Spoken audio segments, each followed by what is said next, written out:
नमस्कार, मी पंजाब डक. आज आहे 9 जुलै 2025 आणि हे आमच्या परभणी जिल्ह्यातले मोवाडी गावचे तालुका जिंतूरचे शेतकरी आहेत.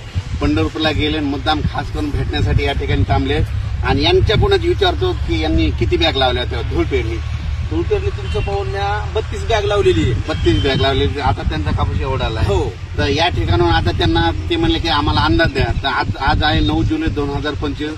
आजपासून सर्व शेतकऱ्याला सांगतो की आणखी 9-10 आज रात्रीच्याला मात्र तुमच्या जिंतूरकडे खूप पाऊस पडणार आहे. परभणी जिल्ह्यात बी पडणार आहे आणि राज्यात देखील पडणार आहे म्हणून हा अंदाज लक्षात द्यायचा. पण 11 तारखेला मात्र सूर्यदर्शन होणार आहे.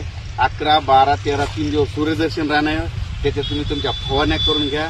तुम्ही तुमचे खतं पेरून घ्या. कारण की 14 आणि 15ला परत मोठ्याला थंबाचा थोडा पाऊस येणार आहे. पण ते भाग बदलत असणार आहे. लय मोठा काही नाही म्हणून काही चिंता करायची गरज नाही.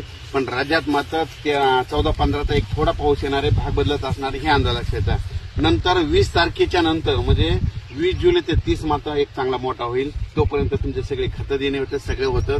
म्हणून या ठिकाणी हे खास करून शेतकऱ्याला अंदाज दिलेला आहे.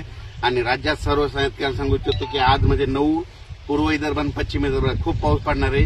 त्याच्यानंतर मराठवाड्याकडे यायचं झालं तर परभणी जिल्हा, त्याच्यानंतर जालना जिल्हा, संभाजीनगर, बुलढाणा जिल्हा, इकडे बीड जिल्ह्यात काही भागामध्ये पाऊस म्हणजे हे चांगला राहणार आहे.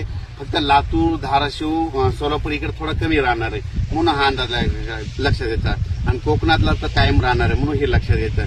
पण राज्यात मात्र आज म्हणजे 9-10 आणखी 2 दिवस मात्र आपल्या परभणी जिल्ह्यात म्हणजे इथून शेलू तालुका, जिंतूर तालुका, परभणी तालुका या भागामध्ये चांगला पाऊस पडणार आहे. शेतकऱ्याला जीवदान ठरणार आहे म्हणून हे लक्षात घ्यायचं.